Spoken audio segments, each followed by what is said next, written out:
Hinihingal, pawisan, at nanginginig ang buong katawan nang mapabalikwas si Job Santo Domingo nang magising siya ng madaling araw na yon. Napapitlag siya nang maramdaman niya ang mainit na kamay ng kanyang asawa na si Ruth sa kanyang braso.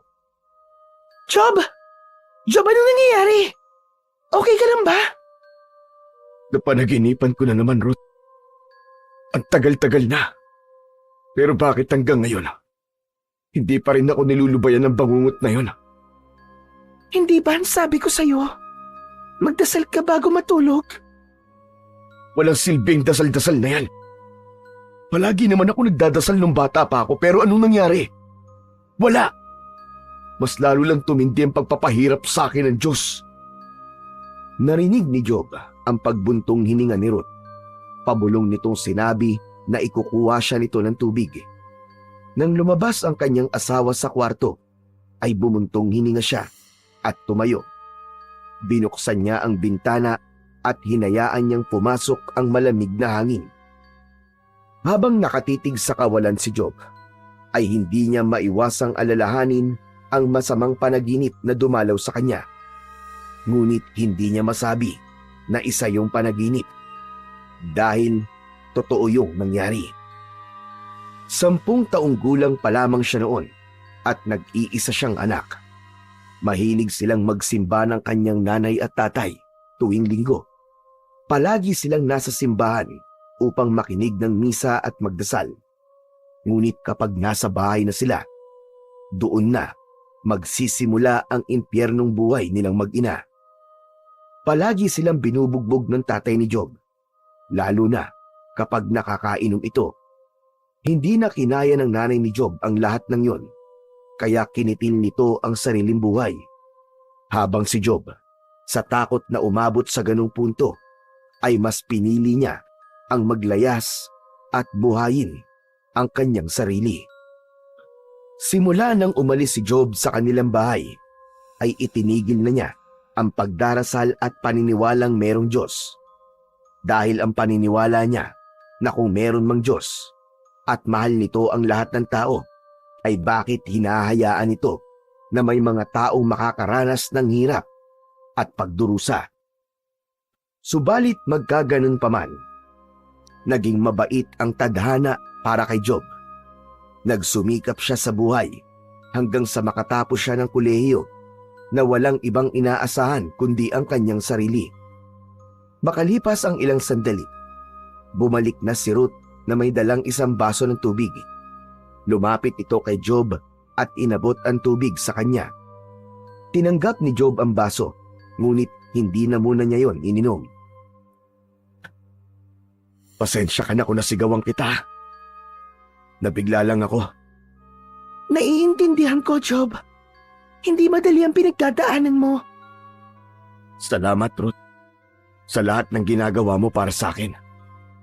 Sa pagiging maalaga mo at sa pagiging mapagmahal. Dahil deserve mo yon, Job. Deserve mo ang pagmamahal at pag-aalaga ko. Dahil ganun ka rin sa amin ng anak natin. O siya, sige na. Matulog na tayo. Matamis na ngumiti si Job at ininom na niya ang tubig na ibinigay ng kanyang asawa. Agad siyang sumunod sa kanyang asawa sa kanilang kama. Pagkahiga ay niyakap niya si Ruth ng mahigpit. Nang yakapin siya ng kanyang asawa pabalik, ay walang hanggang kapayapaan ang kanyang naramdaman. Kinaumagahan, nang magising si Job ay kagad niyang naramdaman ang init ng sinag ng araw na tumatagos mula sa bintana ng kanilang kwarto. Bumangon siya mula sa kama, nag-inat ng kaunti at nagtungo na sa dining area. Nakita niya roon si Ruth na abala sa paghahanda ng almusal. Nakangiti itong lumingon sa kanya habang inilalapag ang mainit na sinangag sa mesa. Si Jason naman ay nakaupo na habang hawak ang isang baso ng gatas. Oh, gising ka na pala. Halika na, kumain na tayo. Tamang-tama kasi kakatapos ko lang magluto. Umupo na si Job sa harap ng mesa. Napangiti siya nang makita ang masaganang almusal na inihanda ng kanyang asawa.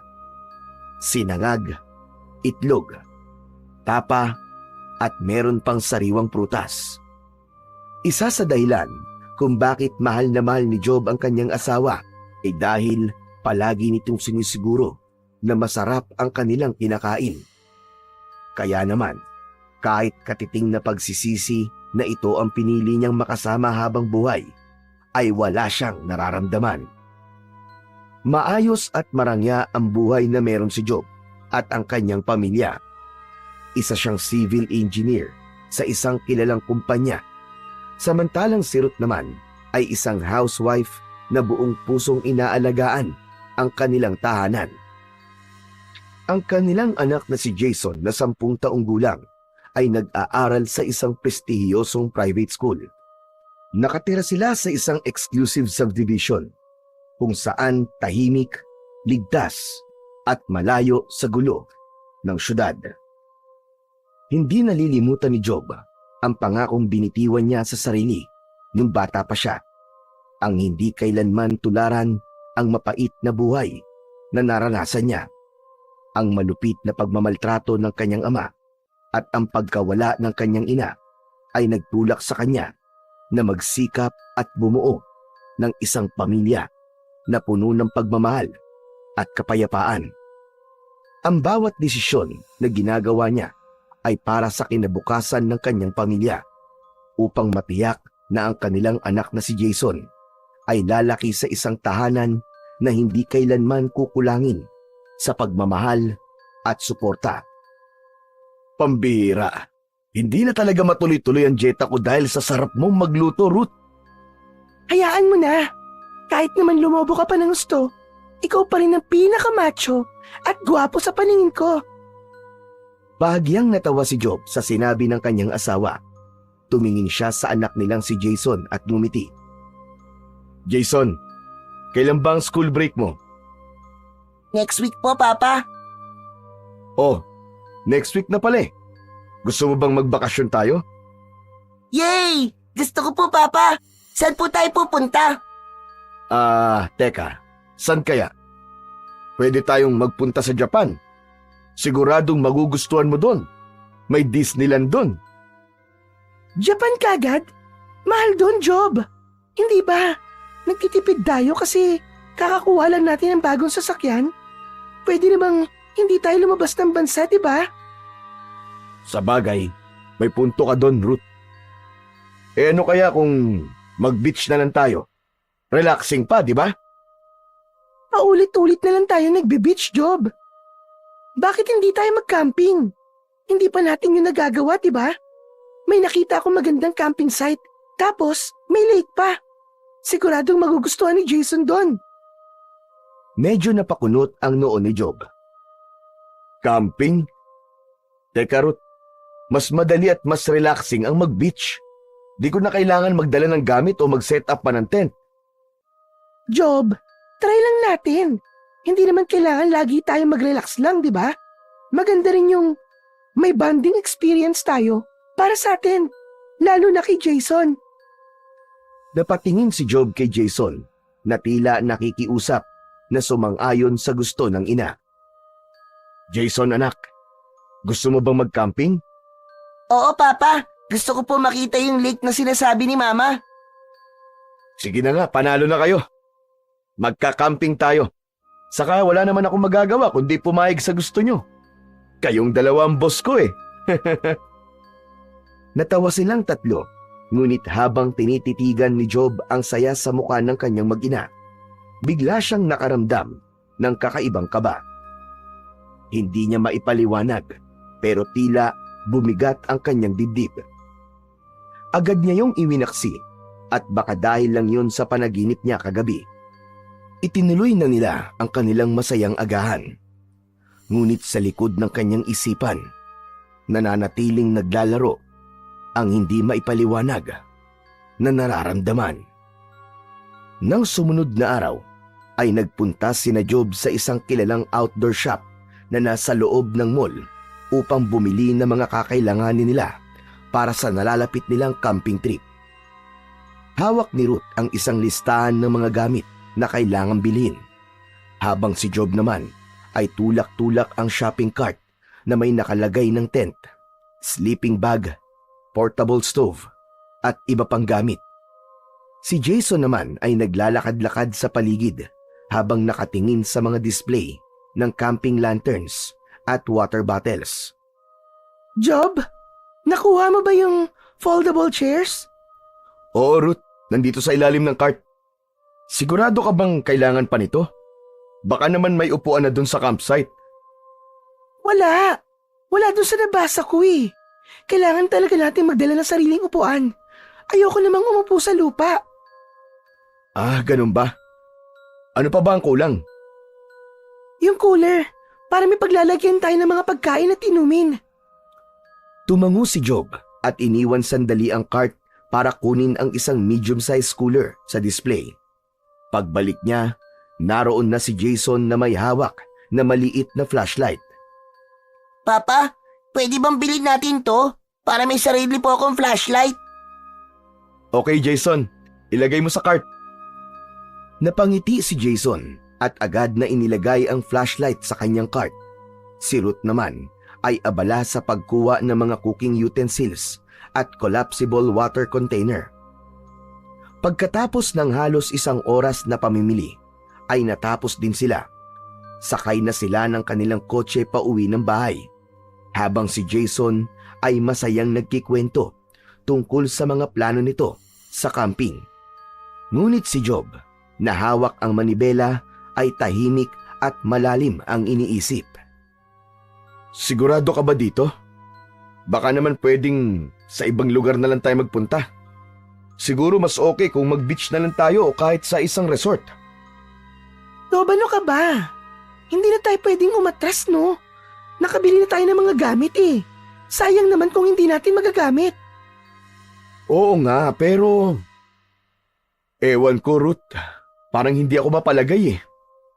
Huwag kang mag-alala, Job. Mag-e-enjoy tayo ron. Hindi naman laging kailangan nating mag-beach o mag-staycation eh. Magandang experience to para sa atin. Lalo na para kay Jason. Jason, anak? Excited ka na ba? Opo, Mama. Gusto ko na po makita yung lake. Ayan no, excited na si Jason. Huwag kang mag-alala, Job. Magiging masaya to. Napabuntong hininga si Job at muling ibinaling ang atensyon sa daan.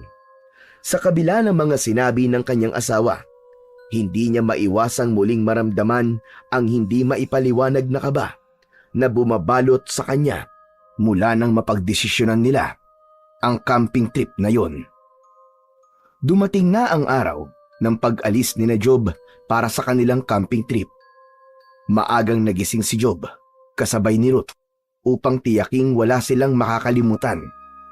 Nakahanda na ang kanilang mga gamit: tent, cooler, sleeping bags, at iba't ibang camping essentials. Sa likod ng pickup truck, maayos na nakasalansan ang lahat ng yun. Ruth, sigurado ka bang nakuha mo na lahat? Yung tubig, pagkain, pati yung flashlight ni Jason. Oo, Job. Hinanda ko ng lahat kagabi pa. Relax ka lang, okay? Papa, pwede po bang dalhin yung telescope ko? Baka may makita tayo ng mga bituin mamaya. O sige, Jason. Pero ingatan mo ha. Maya-maya pa ay sumakay na sila sa kanilang pickup truck. Si Job ang nagmaneho habang si Ruth ay nasa passenger seat. Si Jason naman ay nasa likod ng sasakyan. Masigla ito at puro tanong kay Ruth tungkol sa kanilang pupuntahan. Makalipas ang halos 4 na oras na biyahe, ay narating na nga nila ang camping site at lahat sila ay namangha sa ganda ng tanawin doon. Meron doong malawak at malinis na lawa na napapalibutan ng luntiang kakahuyan. Kaunti lamang ang mga tao na naroon, kaya tahimik ang lugar. Grabe! Ang ganda naman dito, Job. Tignan mo yung tubig ng lawa, oh. Parang ang sarap lumangoy. Mama, Papa, pwede po ba tayo mag-swimming mamaya? Pwede naman, pero unahin muna natin ang pagsiset up ng tent natin, okay? Nawala ang kaba ni Job habang pinagmamasdan ang paligid. Parang isang paraiso ang lugar.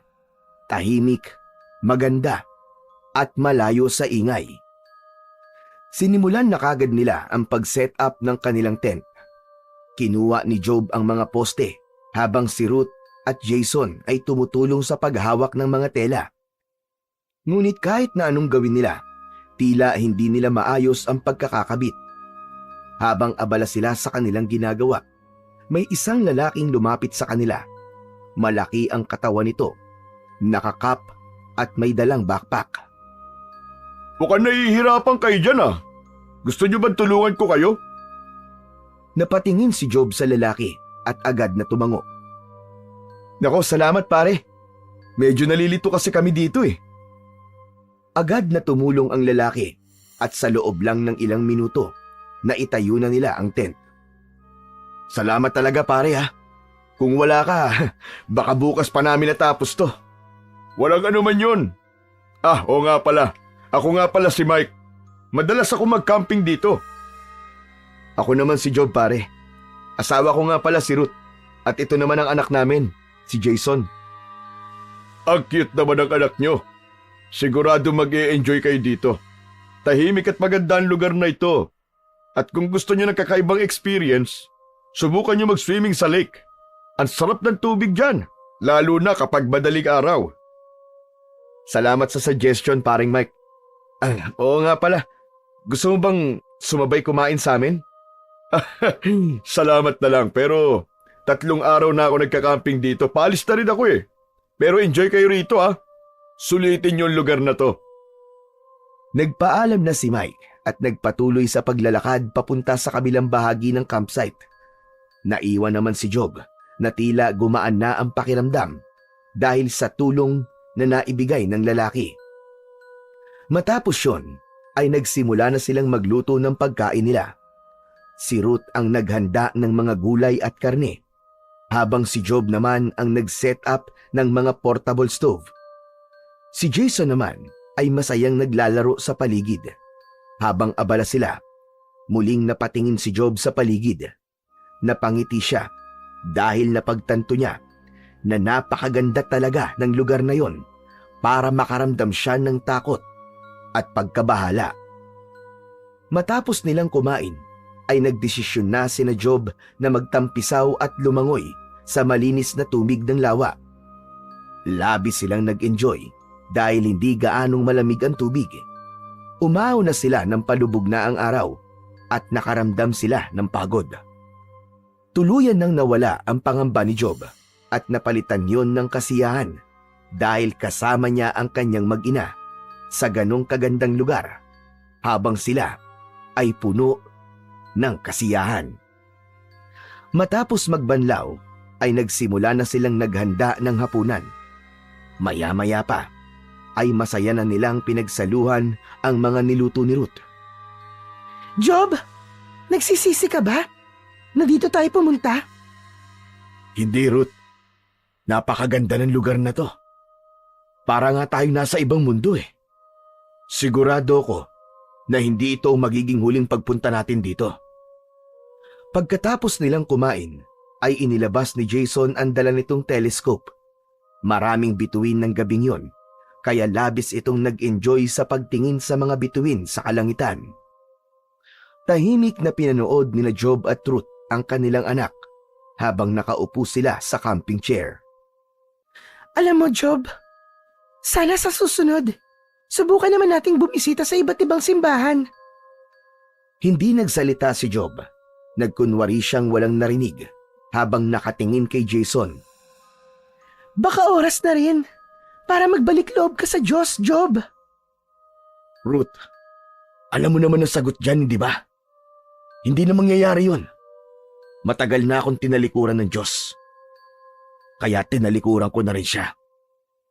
Nagkaroon ng saglit na katahimikan sa pagitan nilang mag-asawa. Ngunit maya-maya pa, tumayo si Job mula sa pagkakaupo at lumapit kay Jason upang makaiwas siya sa pinag-uusapan nila ni Ruth. Pagsapit ng 10:00 ng gabi ay pumasok na sina Job sa kanilang tent Agad na nakatulog si Jason dahil sa pagod sa mga ginawa sa maghapon. Hindi nagawang alisin ni Jason ang telescope na nakasabit sa leeg nito. Si Ruth naman ay abala sa pagbabasa ng isang libro, habang si Job ay nakatingin lamang sa kawalan at malalim ang iniisip. Maya-maya pa, naramdaman ni Job ang paggalaw ni Jason sa tabi niya. Bumukas ang mata nito at bumaling kay Ruth. Mama, naiihi po ko. Sige anak, sasamahan kita. Mag-iingat kayo ha. Huwag kayong lumayo. Tumayo si Ruth at kinuha ang flashlight na nasa itaas ng kanilang unan. Nang makalabas ang dalawa, ay bumalik sa isip ni Job ang naging pag-uusap nila kanina ni Ruth tungkol sa Diyos. Alam niya na matagal na siyang pinipilit ng kanyang asawa na magbalik loob sa Diyos. Pero sa kanya ay hindi niya na kailangang gawin yon. Masaya at kontento na siya sa buhay niya at hindi na niya kailangan ang gabay at salita ng Diyos para sa kanyang buhay. Lumipas ang ilang minuto. Tumigil si Job sa pag-iisip at tumingin sa relo. Kalahating oras na ang lumipas, pero wala pa ring bumabalik na Ruth at Jason. Nakaramdam siya ng kakaibang kaba sa kanyang dibdib. Agad siyang tumayo at binuksan ang zipper ng tent. Wala siyang nakitang tao sa labas dahil lahat ay nasa loob ng kani-kanilang tent. Luminga sa paligid si Job, ngunit mas lalo siyang kinabahan dahil hindi niya nakita ang kanyang mag-ina.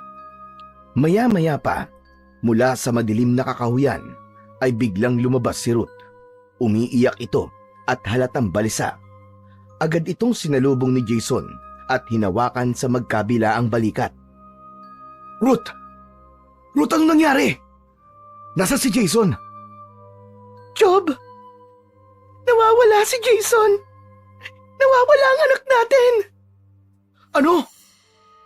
Paano nawawala? Nung nagpunta kami sa kakahuyan para umihi siya, ay medyo lumayo siya sa akin. Nalingat lang ako sandali. Tapos bigla na lang siya nawala sa paningin ko. Job, ang anak natin. Baka kung ano na nangyari sa kanya. Hanapin natin siya, Job. Hanapin natin siya. Halos hindi mapakali si Job ng mga sandaling yon. Kinakabahan na siya, pero pinilit niyang panatilihin ang pagiging kalmado para sa kanyang asawa. Huwag ka magpanik, Ruth. Huwag ka magpanik. Hahanapin natin siya, okay? Sigurado ako na nandyan lang siya sa malapit. Job, baka may masamang nangyari sa kanya. Huwag ka mag-isip ng ganyan. Okay lang ang anak natin. Hahanapin natin siya. Hahanapin natin siya, Ruth. Huminga ng malalim si Job at muling tumingin sa kakahuyan. Ang kadiliman na nakabalot doon ay nagbigay ng malamig na pakiramdam sa kanya. Ngunit alam niyang hindi siya pwedeng magpatalo sa takot. Kailangan matagpuan nila si Jason sa gabing yun. Agad na nagtungo sina Job at Ruth sa malapit na opisina ng mga staff ng camping site upang humingi ng tulong. Habang umiiyak si Ruth, ipinaliwanag naman ni Jason ang nangyari at kagad namang kumilos ang mga staff upang hanapin ang kanilang anak. Nag-organisa ang mga ito ng mabilisang paghahanap. Humingi na rin ng tulong ang mga staff sa mga tanod na nakatalaga sa lugar. Mabilis na kumilos ang mga tanod at naglibot ang mga ito sa kakahuyan. Ngunit lumipas ang gabi na kahit na anino ni Jason ay hindi nila nakita.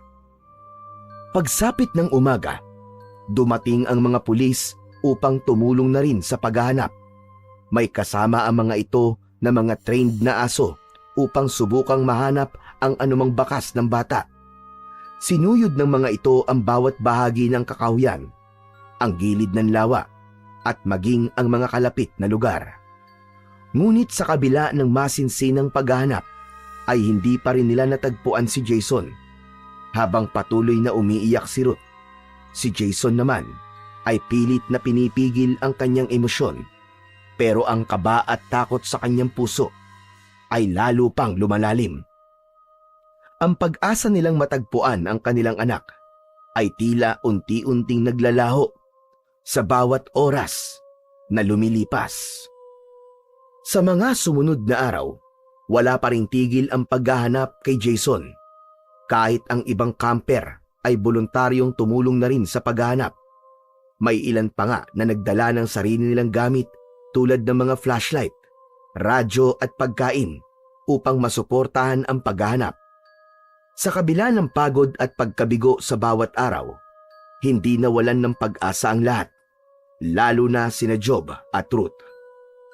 Habang nagsusuri si Job sa gilid ng lawa, kasama ang ilang tanod, ay nakita niya si Mike na naglalakad palapit sa kanya. Ikinalulungkot ko na nawala ang anak niyo, Job. Sigurado ko mahahanap natin si Jason. Huwag kayo mawawalan ng pag-asa. Maraming salamat, Mike. Malaking bagay ang tulong mo sa amin. Sana nga mahanap na natin si Jason. Ngumiti si Mike at bahagyang tinapik ang balikat ni Job. Wala yun. Malakas ang pakiramdam ko na ligtas siya. Makakasama niyo ulit ang anak niyo, Job. Matapos yon ay nagpaalam na si Mike at muling pumasok sa kakahuyan para maghanap kay Jason. Pagkaalis ni Mike, lumapit ang isang pulis kay Job. Nagulat si Job nang sabihan siya ng pulis na may natagpuan ang mga ito sa kakahuyan na isang bagay at kailangan niyang makita yon upang matukoy kung sa anak nila yon. Hindi naman nagdalawang isip si Job na tawagin si Ruth, na agad namang sumama sa kabila ng nanginginig na mga kamay at luhaang mga mata. Makalipas ang ilang minutong paglalakad, ay huminto ang pulis at itinuro nito ang isang bagay sa lupa. Isang telescope ang naroon. Ang telescope na pagmamay-ari ni Jason. Ngunit ang mas nagpahinto sa tibok ng puso ni Job ay ang dugo na nakakapit sa telescope. Napasigaw si Ruth at napaluhod. Umiyak ito habang isinisigaw ang pangalan ng kanyang anak na si Jason. Si Job naman, sa kabila ng matinding takot at lungkot, ay pinilit kumpirmahin na yun nga ang gamit ni Jason. Tahimik ngunit bumagsak ang kanyang mga balikat, na tila lahat ng pag-asa niya na matatagpuan pa nilang buhay si Jason ay nawala sa isang iglap. Habang patuloy na umiiyak si Ruth, sinubukan ni Job na pakalmahin ang kanyang asawa. Pinigilan niya ang umiyak ng sandaling yon. Ang dugo na natagpuan sa telescope ay nagbigay ng kasiguraduhan sa kanya na may masamang nangyari sa kanilang anak. Habang papalabas sila ng kakahuyan, isang matandang babae ang biglang humarang sa kanilang daraanan. Tumitig ito kay Job at kay Ruth ng matalim. Ipinahayag ng matanda na sigurado ito na isang aswang ang pumatay sa anak ni na Job. Ayon sa matanda, matagal nang may aswang na pumapatay sa mga turista na dumadayo sa lugar na yon at taon-taon ay isang buhay ang kinukuha nito. Tumigil sandali si Job at Ruth, ngunit hindi nila pinansin ang sinabi ng matanda. Nagpatuloy sila sa paglalakad nang walang salitang binibitiwan sa matandang babae. Isang taon ang mabilis na lumipas at wala pa ring balita tungkol sa anak nilang si Jason. Labis na naapektuhan ang relasyon ni na Job at Ruth sa pangyayaring yon sa kanilang buhay dahil naging malamig na ang pakikitungo ni Job kay Ruth.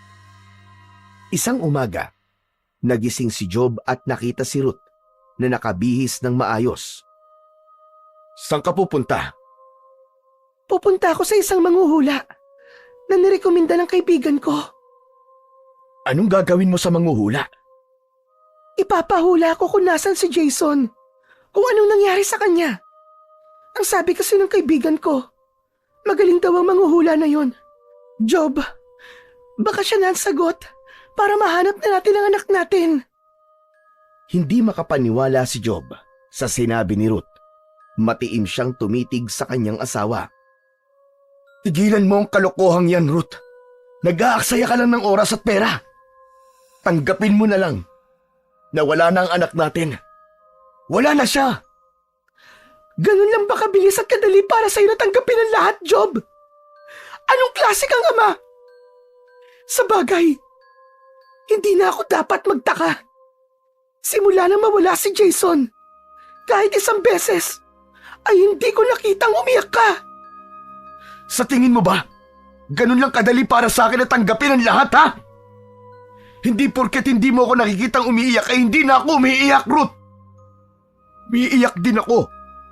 Pero pinili kong huwag ipakita sa'yo para sa aking kakubuhan ng lakas. At yun ang mas masakit. Kasi sinusolo ko ang sakit na pinagdaraanan ko. Nangilid ang luha ni Ruth, habang si Job naman ay tumalikod dahil nararamdaman niya na anumang sandali ay babagsak na ang kanyang mga luha. Malalaki ang mga hakbang na nagtungo siya sa kwarto nila at isinarado niya ang pinto. Pagpasok ni Job sa kwarto, agad niyang napansin ang altar na matagal nang naroon. Araw-araw ay nagdarasal doon si Ruth. Sa gitna ng altar ay nakatayo roon ang isang ribulto ng Puong Hesukristo. Matalim ang mga mata na lumapit si Job sa altar. Nakatuon ang mga mata niya sa ribulto. Kung totoo ka at ang sinasabi mong ama, bakit hinayaan niyong mawala ang anak ko? Bakit hindi niyo siya pinutrektahan? Galit ba kayo sa akin? Kasi hindi ako naniniwala sa inyo. Pinaparusahan niyo ba ako? Pero sana kung galit kayo sa akin, ako na lang ang sinaktan niyo at hindi niyo sana dinamay ang anak ko. Hindi na nakaya ni Job na pigilan pa ang kanyang mga luha. Sumabog na yon sa kanyang mga mata. Unti-unting napaluhod si Job sa harap ng altar. Napayuko siya habang ang kanyang mga kamay ay nakatuon sa malamig na sahig, habang mahina siyang humihikbi. Isang hapon, habang natutulog si Job sa kwarto, ay nagising siya nang makarinig siya ng mahinang pag-uusap sa sala nila. Bumangon siya at lumabas ng kwarto. Nakita niyang maraming tao ang nasa kanilang bahay. Mga kaibigan nila ni Ruth. Kasama si Mike. Dahil sa pagtulong noon ni Mike sa paghahanap kay Jason, ay naging kaibigan na rin nila ito. Ruth, anong meron? Bakit ang daming tao dito? Magdarasal kami para makita na si Jason. Biglang tumigas ang ekspresyon ni Job. Napailing siya at hindi niya napigilan ang pag-init ng kanyang ulo. Nagpapunta ka ng mga tao rito nang hindi mo man lang sinasabi sa akin. Ayoko! Hindi ako papayag na dito kayo magdasal. Sa ibang lugar niyo gawin yan. Pasensya na. Pero makakaalis na kayo. Sandali lang, Job. Sandali lang. Wala namang kaming gagawing masama. Nandito sila para tumulong. Ano ka ba? At anong tulong ang sinasabi mo? Ang magdasal? Ganun ba? Isa-isa nang tumayo ang mga taong naroon at lumabas na ng bahay ni na Job. Agad na sinarado ni Job ang pinto ng malakas. Napailing si Ruth at tumingin sa kanya nang may galit sa muka. Ano bang problema mo, Job? Kabastusan ang ginawa mo. Kahit magdasal kayo hanggang bukas, wala yung magagawa para makita si Jason. Kung ayaw mo maniwala sa Diyos, huwag mong idamay ang ibang tao. Diyos? Kung totoo ang Diyos, Ruth, bakit tinayaan niyang mawala si Jason sa atin? Hanggang ngayon hindi pa natin alam kung nasan siya. Anong silbi ng dasal at ng Diyos na sinasabi mo? Sa bagay, alam ko naman kung bakit lahat ginagawa mo para makita si Jason. Dahil nakukonsensya ka. Natigilan si Ruth sa sinabi ng kanyang asawa. Anong sinabi mo? Anong ibig mo sabihin? Hindi na nagsalita si Job. Tumalikod na siya para takasan ang pakikipag-usap sa kanyang asawa. Ngunit mabilis na humarang si Ruth sa unahan niya. Sandali lang. Huwag mo akong talikuran, kinakausap kita. Sagutin mo ang tanong ko. Anong ibig mo sabihin na nakokonsensya ako? Nakokonsensya ka Kasi alam mo sa sarili mo na ikaw ang may kasalanan kung bakit nawala ang anak natin. Kung binantayan mo lang siya na mabuti. Kung hindi mo kami pinilit na pumunta sa lugar na yon. Kasama pa rin sana natin hanggang ngayon si Jason. Hindi na napigilan pa ni Ruth ang pagtulo ng luha nito. Lumabas din ang totoo. Sinisisi mo ako sa pagkawala ng anak natin. Mabilis na naglakad si Ruth patungo sa kanilang kwarto.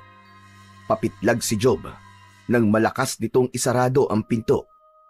Napailing na lang si Job dahil alam niya na hindi niya dapat yon sinabi sa kanyang asawa. Napabuntong hininga si Job. Nagdesisyon siyang lumabas para sumagap ng sariwang hangin. Pagbukas niya ng pinto ay nakita niya si Mike na nakatayo sa harapan ng bahay habang naninigarilyo. Ano pang ginagawa mo rito? Gusto lang kita makausap, Job.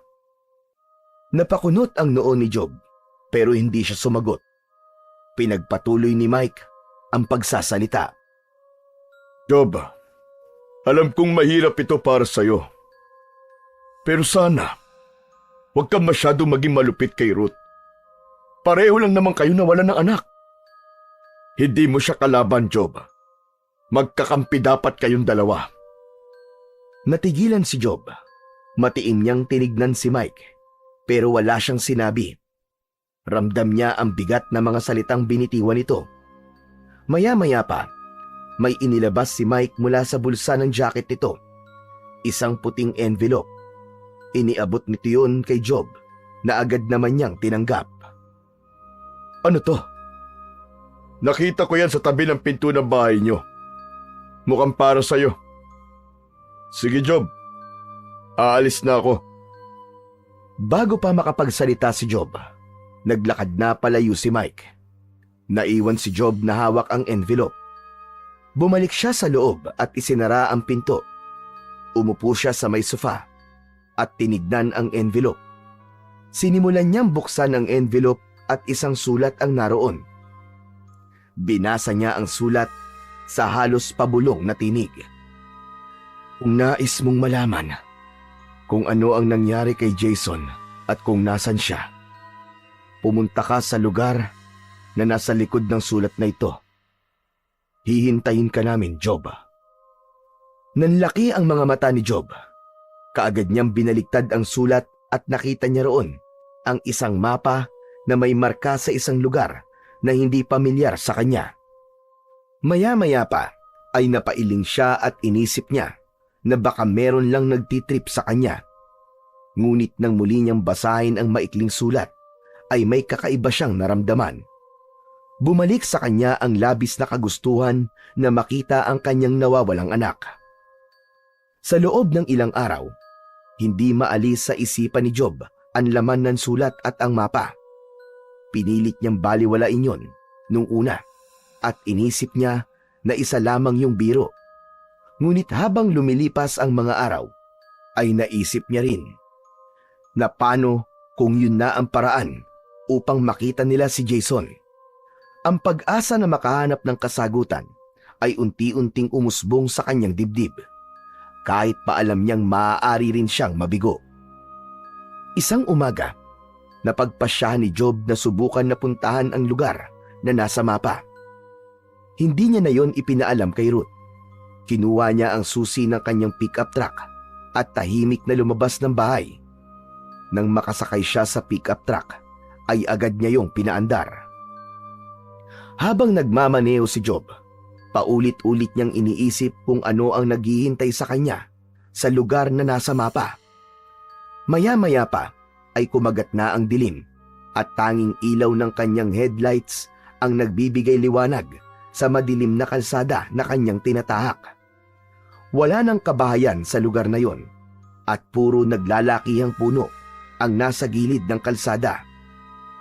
Sinilip ni Job ang mapa na nakapatong sa passenger seat upang tiyaking nasa tamang direksyon siya.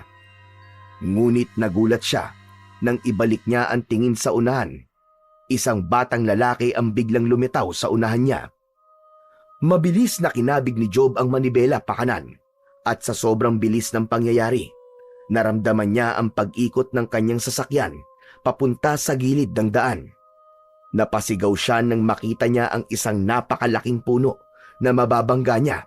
Nagmamadali niyang inapakan ang preno at tumigil ang sasakyan ilang pulgada lang ang layo mula sa puno. Napalunok si Job at ramdam niya ang mabilis na tibok ng kanyang puso. Sigurado siya na kung bumangga siya sa punong yun, ay malaki ang posibilidad na mamatay siya. Napasandal siya sa upuan at pumikit. Salamat po, Diyos ko. Salamat. Hindi. Hindi ako dapat magpasalamat sa'yo. Kung may dapat man akong pasalamatan, yun ay walang iba kundi ang sarili ko.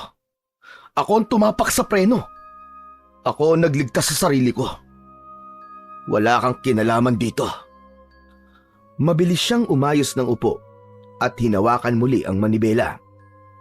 Ibinalik ni Job ang sasakyan sa kalsada at muling nagpatuloy nang hindi niya nakita kung saan napunta ang batang lalaki na muntik na niyang mabangga.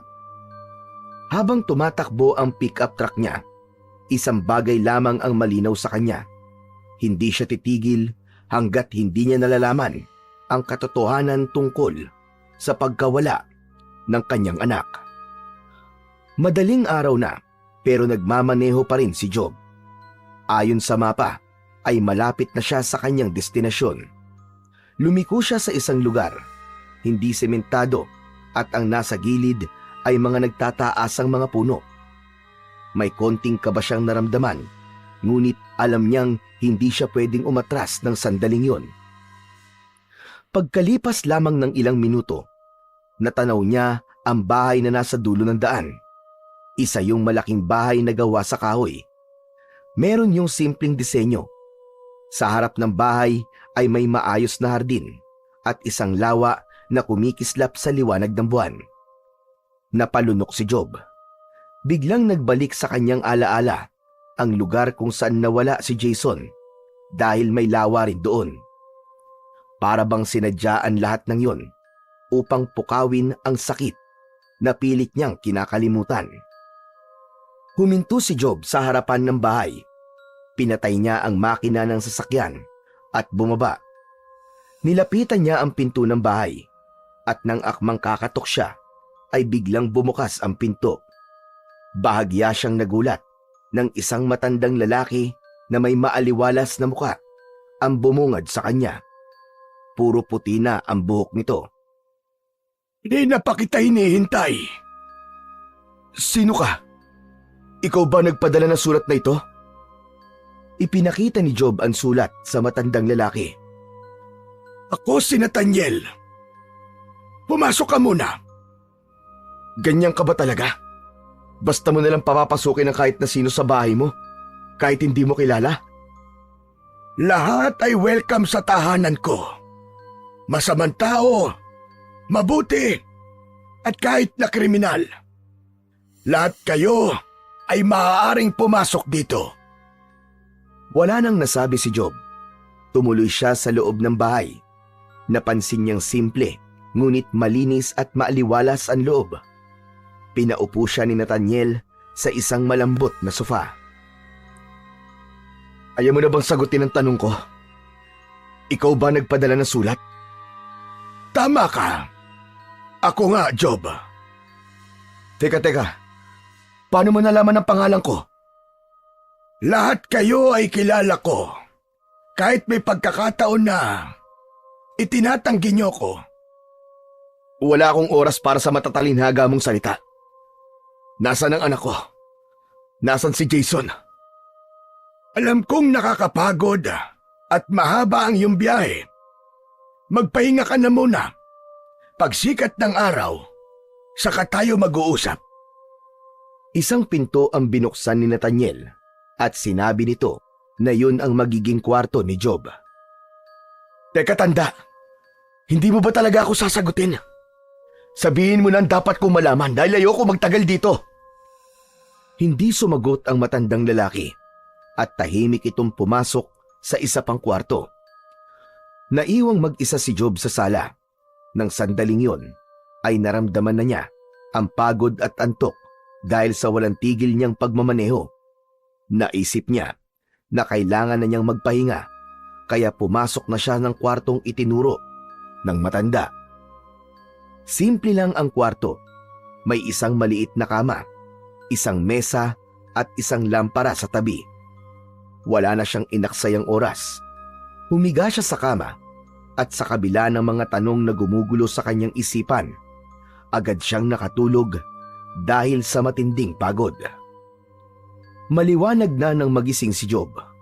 Bumangon siya mula sa kama at lumabas ng kwarto. Sa paglabas niya ay agad siyang nagtungo sa kusina. Nagulat siya nang makita si Nathaniel na nakaupo na may kasamang binata at isang batang lalaki. Akala ko ba mag-isa ka lang nakatira dito? Wala akong natatandaan na sinabi ko na mag-isa ko rito. Halika, maupo ka at mag-almusal muna. Sabihin mo na kung ano ang nalalaman mo tungkol sa pagkawala ng anak ko para makaalis na ako. Nakikiusap ako sa'yo. Maraming tao ang hindi marunong sumunod, kaya madalas ay napapahamak. Sige na, Job. Maupo ka na muna. Walang nagawa si Job kundi ang sumunod. Umupo siya sa nag-iisang bakanting upuan. Agad na ipinakilala ni Nathaniel ang dalawa pang naroon. Ito ay si Christopher. Siya ang hardinero sa aking tahanan. At ang batang yan naman ay si Nicolas. Ngumiti ang dalawa sa kanya, ngunit tila may kakaibang pakiramdam si Job habang pinagmamasdan ang mga yon. May hindi maipaliwanag na enerhiya sa paligid. Maya-maya pa ay nagsimula na silang kumain. Tahimik lang si Job at mabilis niyang tinapos ang pagkain. Tapos na akong kumain. Sabihin mo na kung ano ang nangyari kay Jason. Nakangiti lamang si Nathaniel at hindi sumagot. Mas lalong nainis si Job sa pananahimik ng matanda. Pinaglalaruan niyo ba ako? Kung wala kayong sasabihin, aalis na ako. Bakit ba ako naniwala sa inyo? Bakit ba ako nagpunta rito sa lugar na ito? Naglakad si Job palabas ng kusina, ngunit bigla siyang natigilan nang marinig ang tinig ni Nathaniel. Alam namin kung nasan ang anak mo. Alam din namin kung ano nangyari sa kanya. Natigilan si Job at dahan-dahang humarap pabalik. Nakatingin siya kay Nathaniel, ngunit si Christopher ang nagsalita. Alam din namin kung sino ang responsable sa pagkawala ng anak mo. Bumalik si Job sa pagkakaupo at seryosong tumingin sa tatlo. Sige, ipaliwanag niyo ng lahat. Kaya ka namin pinapunta rito ay upang magkaroon ka ng kasagutan sa tanong na matagal mo nang hinahanap. Kung ano ang nangyari kay Jason nung gabing nawala siya at kung nasaan siya ngayon. At kung sino ang dahilan ng pagkawala niya. Ngunit kailangan mo manatili rito ng 40 araw bago namin ibigay sa iyo ang mga kasagutan. Ano? 40 araw? Gusto niyo ako manatili dito ng ganong katagal? Aba, para saan? Job, hindi mo makukuha ang sagot na hinahanap mo sa paraang madali. Ang mga tanong na mabigat ay nangangailangan ng panahon at paghahanda bago masagot. Ang lahat ng bagay ay isang proseso, Job. Hindi basta-basta nakukuha ang katotohanan. Kailangan mong dumaan sa proseso bago mo ito malaman. Bakit hindi niyo na lang sabihin sa akin ngayon?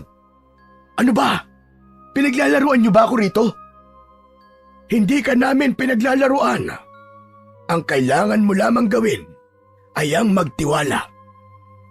Ang sagot na iyong hinahanap ay hindi lamang basta mga salita. Kailangan mong patunayan na karapat-dapat kang malaman ang katotohanan. Anak ko ang pinag-uusapan dito. Dugo ko. Sino kayo para sabihin sa akin na karapat-dapat ako o hindi? Ayoko mag-aksaya ng panahon dito. Aalis na ako. Naglakad na si Job papalabas ng bahay. Halos mabuwal ang sahig sa bigat ng kanyang mga yabag. Pagkalabas niya ng pinto, ay narinig niya ang boses ni Nathaniel. Job, ang tahanang ito ay palaging bukas para sa iyo. Kapag handa ka ng sumunod sa proseso, bumalik ka lang. Hindi yun pinansin ni Job. Pagdating niya sa labas, ay mabilis siyang sumakay ng kanyang pick-up truck. Binuhay niya ang makina, ngunit hindi niya kagad pinaandar ang sasakyan. Sa loob ng sasakyan, naalala ni Job ang huling araw na magkasama sila ng kanyang anak na si Jason. Ang mukha ng kanyang anak, ang halakhak nito habang tumatakbo sa gilid ng lawa, at ang nakakabinging katahimikan nang bigla itong nawala. Huminga siya ng malalim at naiinis na hinampas niya ng dalawa niyang kamay ang manibela. Naisip niya na kung aalis siya, ay baka mapakawalan niya ang pagkakataon na makita ang kanyang anak.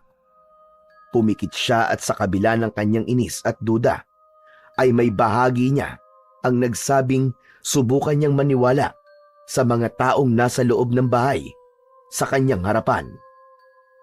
Maya-maya pa, ay bumaba na uli si Job ng sasakyan at tumingin sa bahay na tila tahimik na naghihintay sa kanyang desisyon. Huminga siya ng malalim at muling bumalik sa loob ng bahay.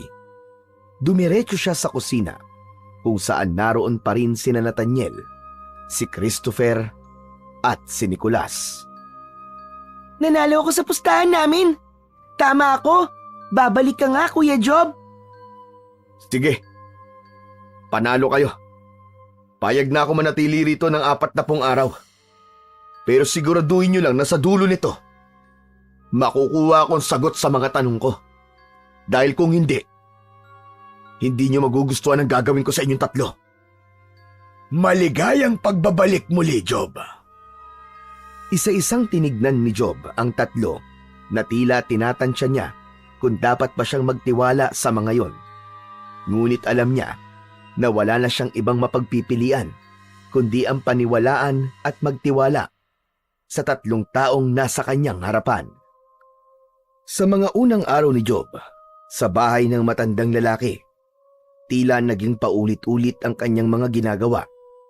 Gigising siya tuwing umaga at paglabas niya ay palagi niyang matatagpuan si Nathaniel na abala sa pagluluto ng almusal. Kapansin-pansin ang katahimikan ng bahay na parang merong misteryo sa bawat sulok noon. Pagkatapos kumain, lalabas siya upang maglakad-lakad sa malawak na bakuran. Sa kanyang pag-iikot, madalas niyang makikita si Christopher na inaalagaan ang mga bulaklak. Maingat nitong tinatanggal ang mga duyong dahon at maingat na dinidiligan ang mga tanim. Sa kabilang banda, si Nicolas ay madalas na naglalaro sa ilalim ng araw. Kung minsan ay tumatakbo ito palibot sa bakuran. Dala ang laruan nitong isang kotse na gawa sa kahoy. Palagi itong masaya at tila walang inaalala. Hindi rin nagtangkapang mag-usisa o magtanong si Job tungkol kay Jason dahil alam niyang wala siyang makukuwang sagot mula sa tatlo.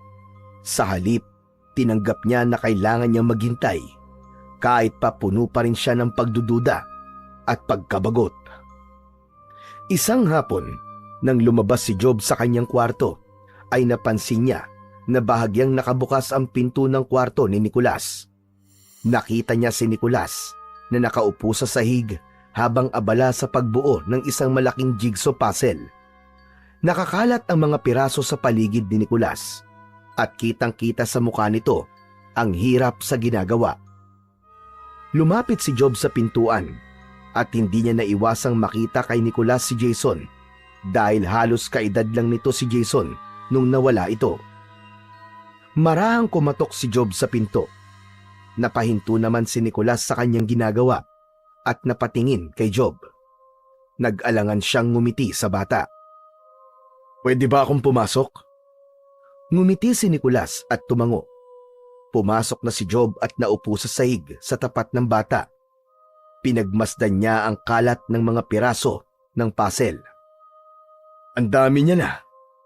Hindi ba mahirap yan sa batang kagaya mo? Hindi sumagot si Nicolas, pero ipinagpatuloy lang nito ang pagbuo ng puzzle.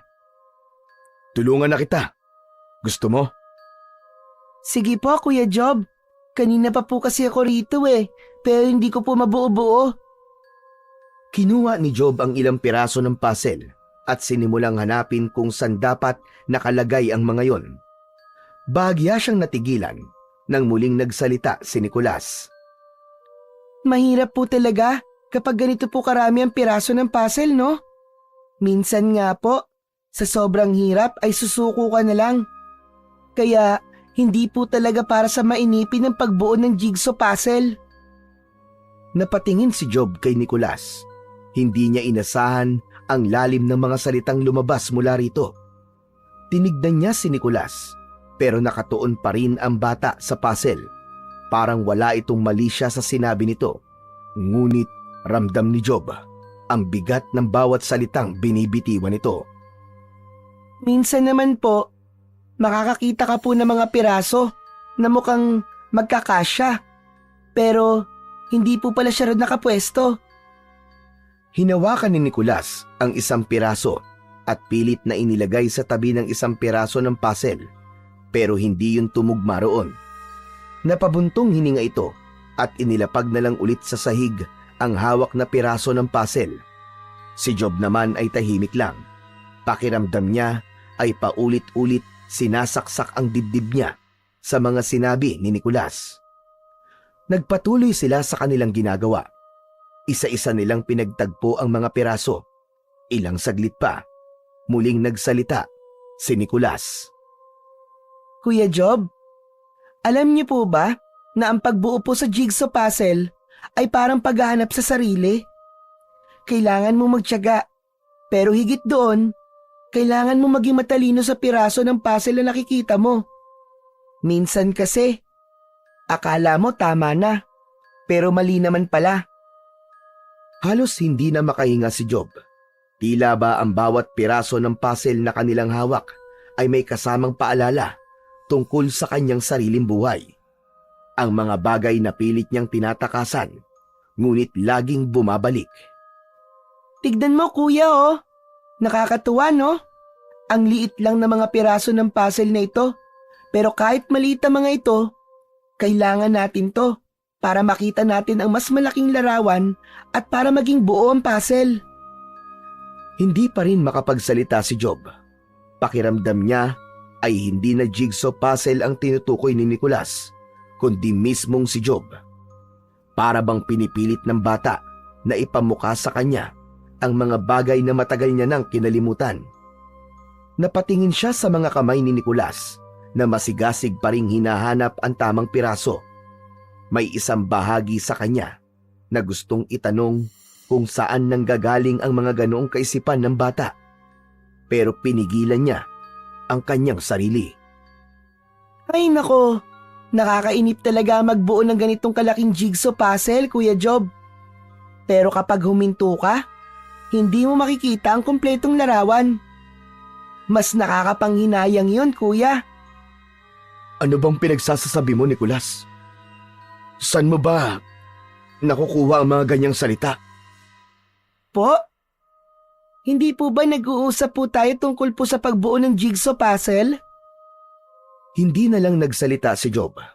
Nagulat siya nang isang piraso na lang ng puzzle ang hindi nila nailalagay. Kinuha niya ang nag-iisang piraso ng puzzle. Maingat niyang inilagay yon sa tamang pwesto. Napatingin si Job sa kanilang binuo at sa sandaling yon ay natigilan siya. Bumakas ang lahat ng sugat na pilit niyang itinatago. Ang kanilang binuo ay isang larawan ni Ruth, ang kanyang asawa. Nakangiti ito at ang mukha nito ay puno ng buhay at saya. Naramdaman ni Job ang biglaang paninikip ng kanyang dibdib. Tumayo siya mula sa sahig at hindi na siya nagpaalam kay Nicolas. Tumakbo siya palabas ng kwarto. Lumabas siya ng bahay at huminto siya sa gilid ng lawa. Nanghihinang napaupo roon si Job. at hindi niya na napigilan ang kanyang damdamin. Humagulgol siya. Ang kanyang mga luha ay parang tubig na walang tigil sa pagbuhos. Doon niya napagtanto ang lahat. Ang kahalagahan ni Ruth sa kanyang buhay, na kahit sa tingin niya ay isa lamang itong maliit na piraso sa kanyang pagkatao, ay hindi pa rin siya makukumpleto kung wala ito. Simula nang huling makausap ni Job si Nicolas sa kwarto nito, sinadya niyang iwasan na ang bata. Ang lalim ng mga salita nito ay nag-iwan ng sugat sa kanyang isipan at puso. Sa tuwing makikita niya si Nicolas, nararamdaman niya ang bigat ng lahat ng pagkukulang niya sa kanyang asawa. Parang nagiging salamin ang bata ng lahat ng kasalanan niya at hindi niya yon matanggap. Lumipas ang mga araw, ngunit ang mga salitang sinabi ni Nicolas ay patuloy na kinain si Job. Wala na siyang katahimikan.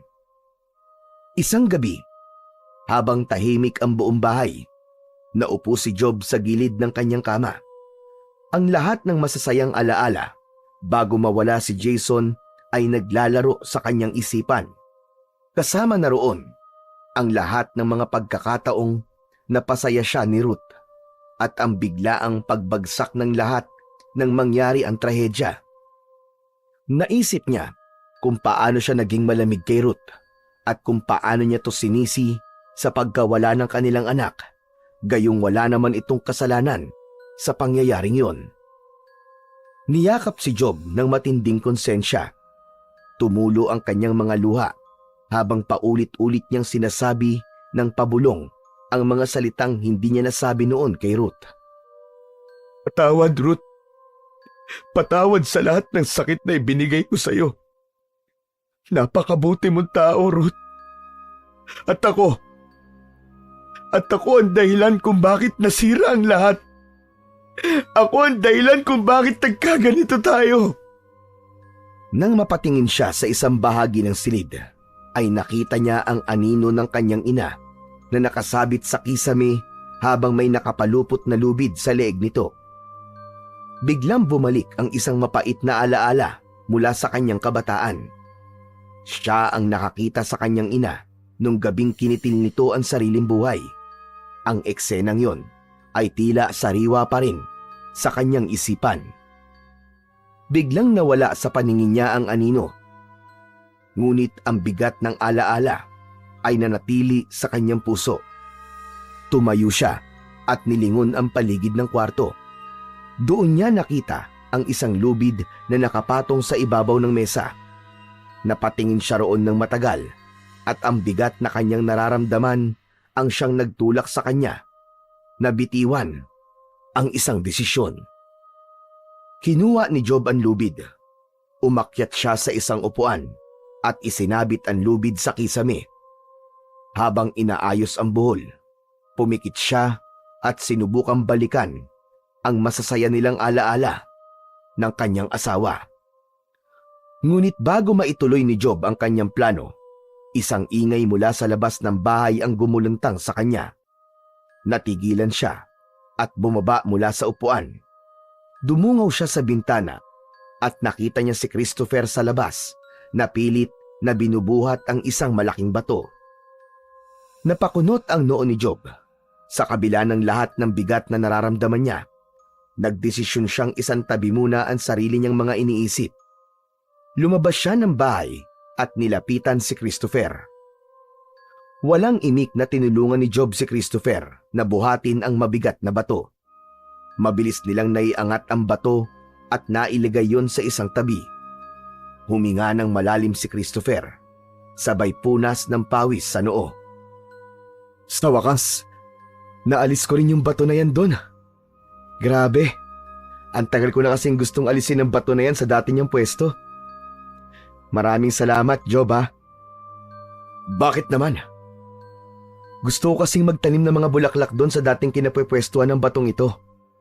Kailangan talaga kasing alisin ang mabigat na nakaharang para makapagsimula ulit ng mas maganda. Napabuntong hininga si Job.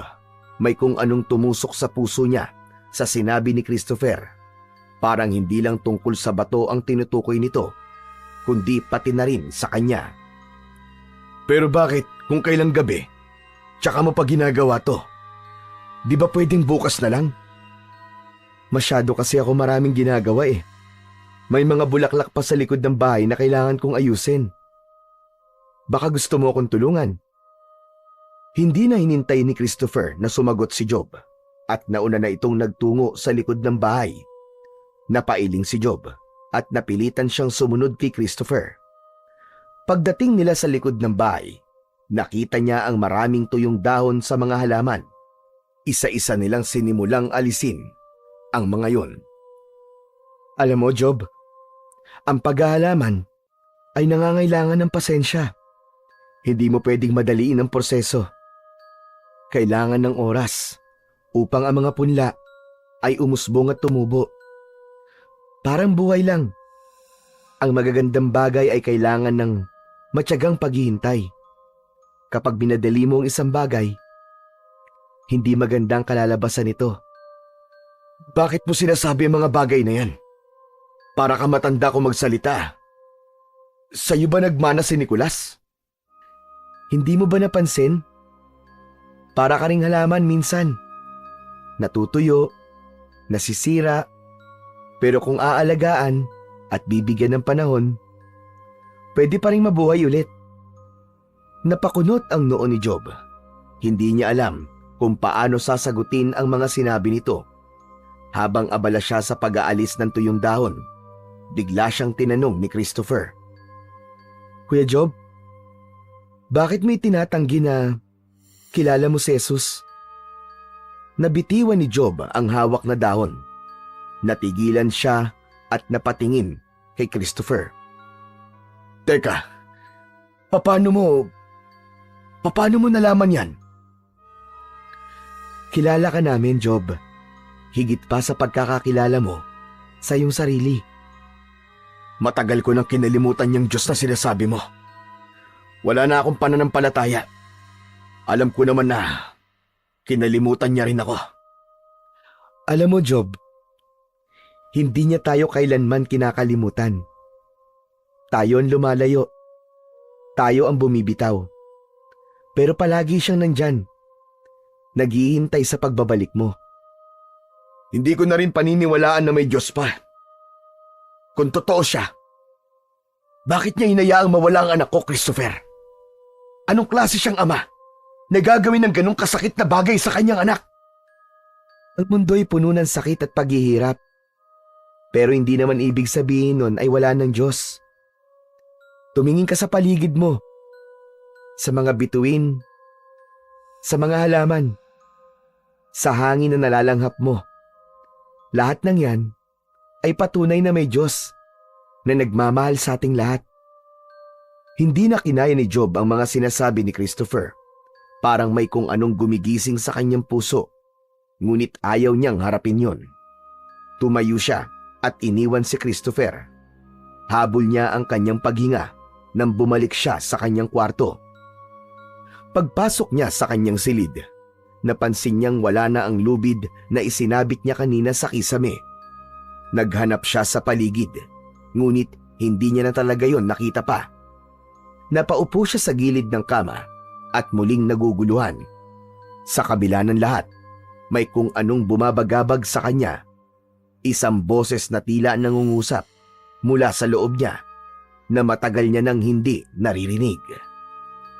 Sa mga sumunod na araw, hindi na lamang si Nicolas ang iniiwasan ni Job, kundi pati na rin si Christopher. Pinilit niyang huwag pansinin ang presensya ng dalawa. Kahit pa madalas niyang makitang si Christopher ay nangangailangan ng tulong kapag may ginagawa ito sa hardin. Hindi niya maintindihan kung paano tila alam ng dalawa ang lahat ng bagay tungkol sa kanya, ang mga lihim na hinaharap niya at ang mga sugat na iniingatan niyang itago sa loob ng napakahabang panahon. Bawat araw na lumilipas ay binibilang ni Job. Nang dumating ang 30 araw niya sa bahay ni Nathaniel, ay hindi siya makapaniwalang ganun na katagal ang inilagi niya roon. Sa isip niya, tiyak na nag-aalala na si Ruth sa kanya. Ngunit sa kabila ng lahat, pinili pa rin niyang manatili doon.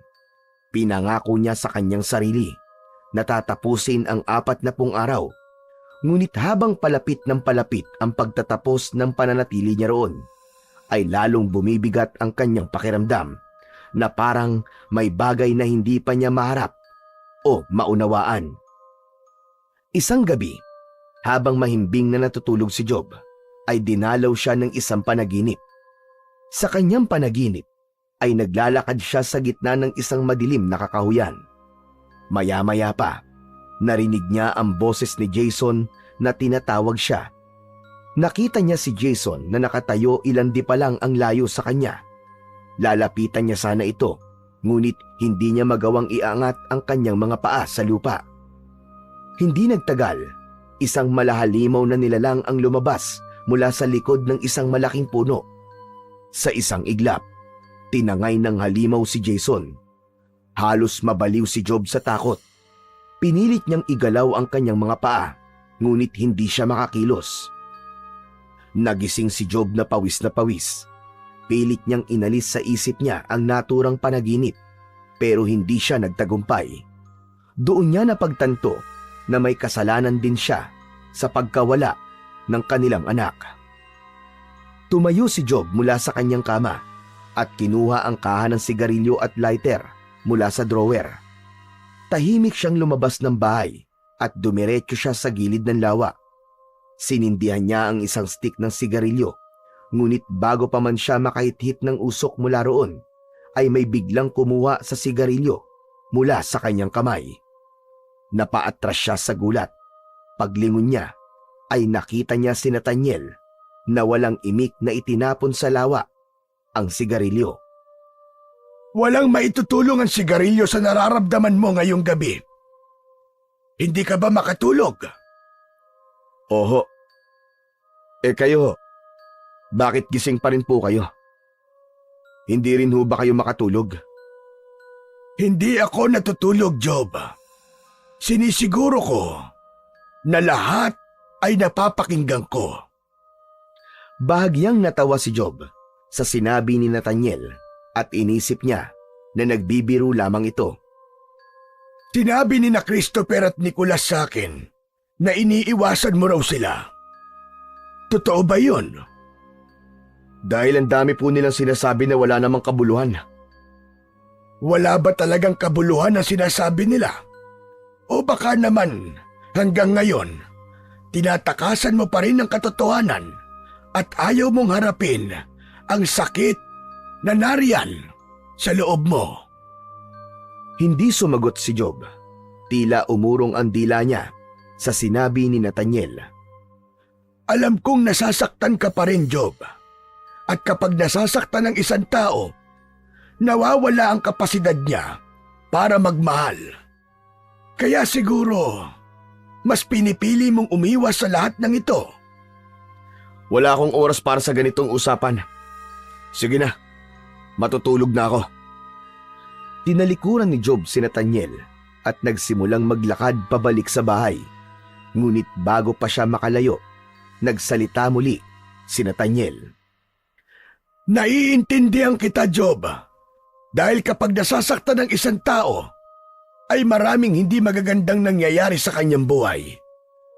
Hindi na niya nakikita ang Diyos. Kagaya mo, nakatuon ang pansin mo sa masasakit na nangyayari sa buhay mo. Kaya hindi mo nakikita kung ano ang totoong plano ng Diyos para sa iyo. Natigilan si Job. Saglit siyang nanatili sa kanyang kinatatayuan bago muling bumaling kay Nathaniel. Ang kanyang ekspresyon ay punong-puno ng inis at hinanakit nang naglakad siya pabalik kay Nathaniel. Walang Diyos, Nathaniel! Walang Diyos! Meron, Job. Meron. Kung meron Diyos, nasan siya nung gabing may masamang nangyari kay Jason? Nasan siya nung binubugbog ako ng tatay ko? Nasan siya nung kailangan namin siya? Sabihin mo sa akin! Sabihin mo sa akin, Nathaniel! Nasan ang Diyos? Hinayaan lang niya mangyari ang lahat ng yun. Walang ginawa ang Diyos, kundi magparusa. Job, Kailangan mong palayain ang sarili mo mula sa sakit na pinapasan mo. Oo, alam kong mahirap. Pero masisimulan mo yon sa pagbabalik loob mo sa kanya. At ang unang hakbang ay ang pagtanggap sa mga hindi magagandang nangyari sa buhay mo. Hindi totoong pinabayaan ka ng Diyos, Job. Nung nasasaktan ka, nasasaktan din siya. Ngunit may mga bagay na dapat mangyari dahil yun ang nakatakdang mangyari.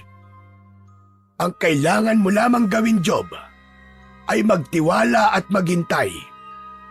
May plano ang Diyos para sa iyo. Basta't sumampalataya ka lamang.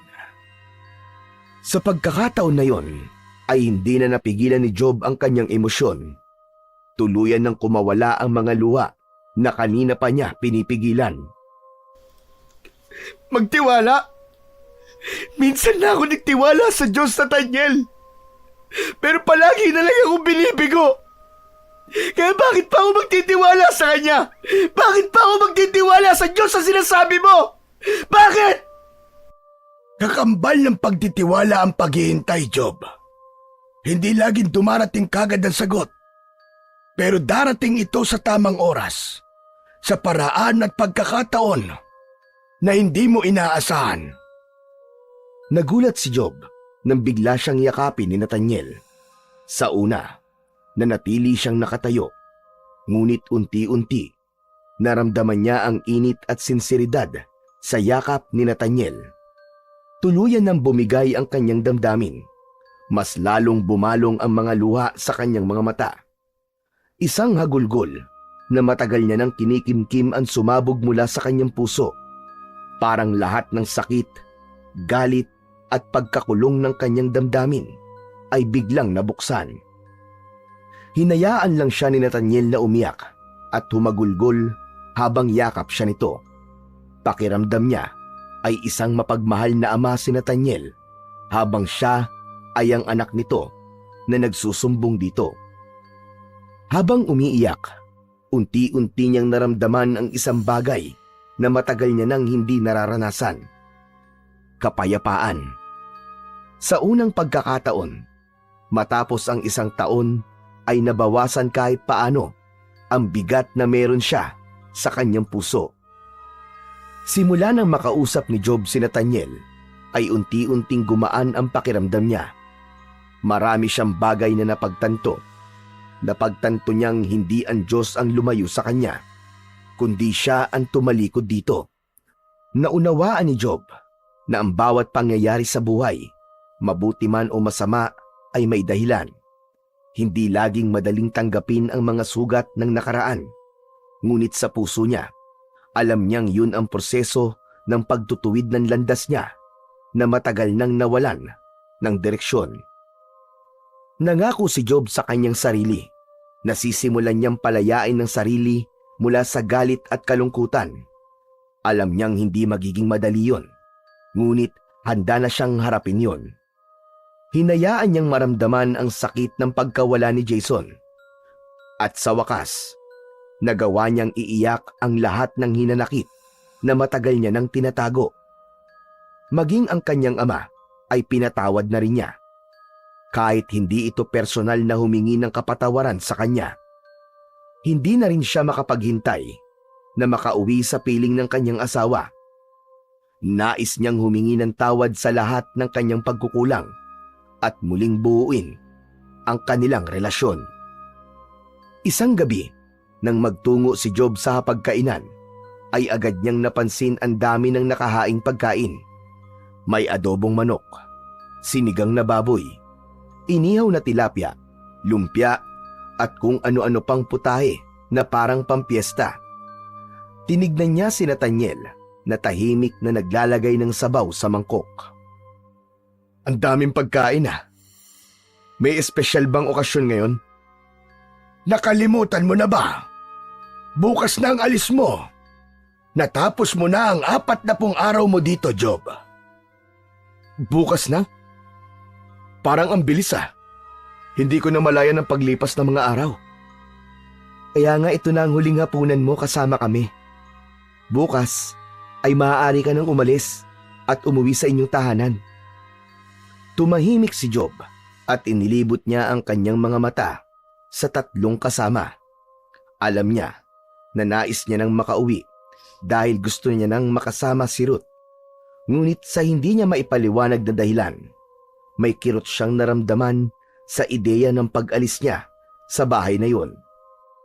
Maya-maya pa ay pinagsaluhan na nila ang pagkaing nakahain sa lamesa. Masarap ang bawat putahe, ngunit ang bawat subo ni Job ay may halong lungkot. Masaya siyang malapit na siyang makauwi, ngunit alam niyang may kakaibang koneksyon na siyang nabuo sa lugar na yon, lalo na kina Nathaniel, Christopher at Nicolas. Matapos kumain, tumayo si Nathaniel at nagtungo ito sa kwarto nito. Maya-maya pa ay bumalik si Nathaniel na may dalang maliit na kahon na gawa sa kahoy. Iniabot nito ang kahon kay Job. Para sa'yo yan, Job. Kinuha ni Job ang kahon at binuksan. Nakita niya ang isang kwintas na may palawit na puting bato. Pinagmasdan niya yon ng mabuti at may kakaibang enerhiya siyang naramdaman mula roon. Ano to? Yan ang ipinangako ko sa'yo nung unang araw na dumating ka rito. Isa yang makapangyarihang mutya. Dahil ikaw na magmamayari niyan. Walang kampon ng kadiliman ang makakatalo sa'yo, Job. Lahat ng akala mo ay imposible, ay magiging posible habang nasa iyo yan. Ngayon, oras na para malaman mo ang totoo, Job. Oras na para malaman mo kung ano ang nangyari kay Jason. Bumalik na si Nathaniel sa pagkakaupo. Sinabi ni Nathaniel na kailangan nilang maghawak-hawak ng kamay. Naguguluhan man, ay sumunod na lamang si Job. Hinawakan ng kalawang kamay niya ang kamay ni Nathaniel, habang sa kanan naman ang kay Christopher. Si Nicolas naman ay nasa harapan niya at matamis na nakangiti sa kanya. Ipikit mo ang iyong mga mata, Job. Huwag mong pipigilan kung ano man ang iyong mararamdaman. Hayaan mong dumaloy kami sa iyong kaluluwa at katawan. Nang ipikit ni Job ang kanyang mga mata, ay agad niyang naramdaman ang kakaibang sensasyon na tila hinuhugot ang kanyang espiritu mula sa kanyang katawan. Nawala ang bigat sa kanyang dibdib at ang pakiramdam ng kanyang katawan ay napalitan ng magaan, ngunit nakakalulang pakiramdam na parang inililipad siya sa napakalayong lugar. Sa isang iglap, napunta siya sa isang madilim na kakahuyan. Malamig ang hangin at nagtatayugan ang mga puno sa paligid. Sa hindi kalayuan, nakita niya ang isang maliit na figura na kumakawala at nagsusumigaw mula sa isang nakakatakot na nilalang. Nanlaki ang mga mata ni Job nang mapagtanto niya na si Jason yon at tinatangay ito ng isang aswang. Papa! Papa, tulungan mo ako, Papa! Tulungan mo ako! Jason! Anak! Mabilis na hinabol ni Job ang aswang upang iligtas ang anak niyang si Jason. Napahinto siya nang makita niyang ibinaba ng aswang si Jason sa lupa. Nakita niya ang kanyang anak na umiiyak at nakikiusap sa aswang, ngunit walang awa ang nilalang. Nang hilakbot si Job nang makita niya kung paano nilapa ng aswang ang kanyang anak. Bumaon ang matutulis nitong kuko sa tiyan ni Jason. Kinagat nito sa leeg ang kanyang anak at sarap na sarap nitong hinigop ang dugo nito. Sinubukan ni Job na tumakbo palapit kay Jason, ngunit hindi niya na nagawang iangat ang kanyang mga paa sa lupa. Ang kanyang mga mata ay napuno ng luha habang pinanonood niya ang brutal na pagpaslang ng aswang sa kanyang anak. Nang matapos ang aswang sa paglapa kay Jason, ay tumayo ito at bumaling ito sa kinaroroonan ni Job. Nagsimulang magbago ang anyo ng aswang hanggang sa maging tao ito. Nanlamig si Job nang makilala niya kung sino ang aswang. Walang iba kundi ang kanyang kaibigan at nakilala doon sa may lawa na si Mike. Tahimik na binuhat ni Mike ang walang buhay na katawan ni Jason at hinihulog nito yon sa isang hukay na napapagitnaan ng dalawang malalaking puno na walang dahon. Agad yung tinabunan ni Mike ng lupa at umalis ito na parang walang nangyari. Matapos yun, ay naramdaman ni Job na may kung anong puwersa ang humigop sa kanya, pabalik sa kanyang katawan. Pagdilat niya, ay mabilis ang kanyang paghinga na parang galing siya sa isang masamang panaginip. Ngunit alam niyang totoo ang lahat ng kanyang nakita. Agad na nilukob ng puot si Job. Hindi pa rin siya makapaniwala na si Mike ang aswang na pumatay sa kanyang anak. Nilapitan siya ni Nathaniel at marahan siya nitong tinapik sa balikat. Ngayong alam mo na ang nangyari sa iyong anak at kung sino ang pumatay sa kanya. Nasa iyo na ang desisyon kung paano mo gagamitin ang mutya. Ikaw na ang humatol sa kanya. Walang sinabi si Job, ngunit sa kanyang puso ay nabuo ang pagnanais na gawing makatarungan ang pagkamatay ng kanyang anak. Ang kanyang mga mata ay nag-apoy sa determinasyon na maipaghiganti si Jason. Kinabukasan, nang magising si Job ay sinabi niya sa kanyang sarili na susulitin niya ang huling araw niya sa bahay ng matandang lalaki. Wala siyang ginawa buong maghapon, kundi ang makipagbanding at makipagkwentuhan kina Nathaniel, Christopher at Nicolas. Hindi niya namalayan ang paglipas ng oras hanggang sa nakita niyang papalubog na ang araw. Nang sandaling yun, ay nagdesisyon na siyang umalis upang bumalik sa kanyang asawa. Maya-maya pa, naglakad na si Job papunta sa kanyang pickup truck habang nakasunod sa kanya si Nathaniel. Huminto siya at humarap sa tatlo. Sana, Job, gawin mo kung ano sa tingin mo ang tama. Nakapagdesisyon na po ako. Alam ko na po kung anong dapat kong gawin. Salamat pala sa inyong tatlo. Hindi ko alam kung paano po ako makakabawi sa mga natutunan ko dito. Hindi ko makakalimutan ang 40 araw na nanatili ako rito kasama kayo. Iyakap siya ni Christopher. Sumunod naman si Nicolas.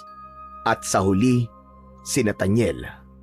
Ramdam ni Job ang init ng pagmamahal ng mga ito sa kanya kahit kumalas na sila sa pagkakayakap. Mag-iingat ka, Job. Pwede ba akong bumalik uli dito? Gusto ko ulit kayong makasama kahit ilang araw lang. Kahit hindi ka na bumalik dito, ay palagi mo kaming kasama, Job. Ha? Teka, ano pong ibig niyong sabihin? Sige na, humayo ka na at baka masyado ka nang gabihin sa daan. Paalam, Job.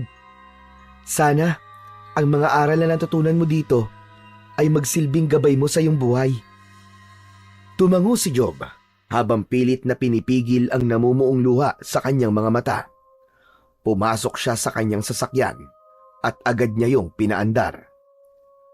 Habang nasa daan, naramdaman niya ang bigat ng responsibilidad na nasa kanyang mga kamay dahil sa makapangyarihang mutya na ibinigay sa kanya ng matandang lalaki. Ngunit kasabay ng bigat na yon ay ang determinasyon na gawin ang sa tingin niya ay tama.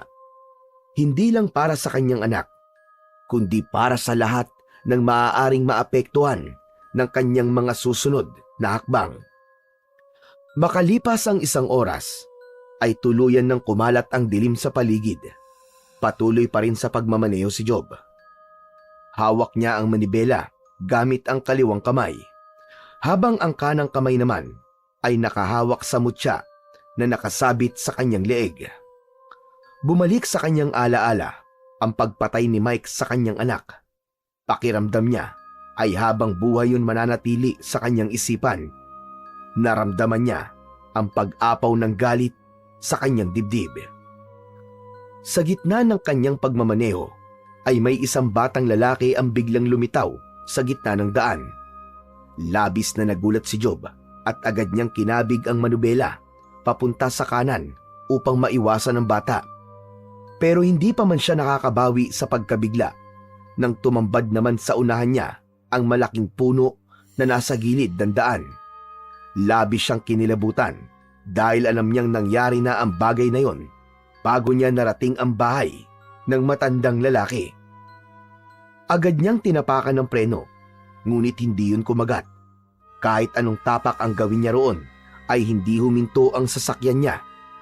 Kasunod noon ay malakas na bumangga ang harapan ng sasakyan ni Job sa may puno. Humampas ng malakas ang ulo ni Job sa manibela at agad na nagdilim ang kanyang paningin hanggang sa tuluyan na siyang mawalan ng ulirat. Marahang iminulat ni Job ang kanyang mga mata, ang puting kisame ng ospital at ang malamlam na liwanag ng ilaw ang agad na bumungad sa kanya. Mabigat ang kanyang ulo at masakit ang bawat galaw ng kanyang katawan. Job! Job, salamat sa Diyos at nagising ka na. Ruth, ano nangyari? Bakit ako nandito? May tumawag sa akin mula sa ospital. Ang sabi nila, bumangga raw ang sasakyan mo sa puno. Halos mabaliw ako sa pag-aalala sa iyo, Job. Agad na bumalik sa alaala ni Job ang eksenang bumangga siya sa malaking puno matapos iwasan ang batang biglang lumitaw sa daan. Pero, bakit ka ba biglang umalis? Hindi ka man lang nagpaalam sa akin. Hindi mo man lang sinabi sa akin kanina kung saan ka pupunta. Nilukob ng pagkalito si Job sa sinabi ni Ruth. Ano? Ano ka mo? Kanina? Ano bang sinasabi mo, Ruth? Hindi ba't 4 na pong araw ako nawala? Anong sinasabi mo, Job? Baka epekto lang yan ang gamot na itinurok sa'yo. Sandali, tatawagin ko lang ang doktor.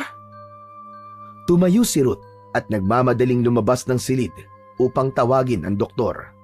Naiwang mag-isa si Job at pilit na iniintindi ang mga sinabi ng kanyang asawa. Panaginip lang ba ang lahat?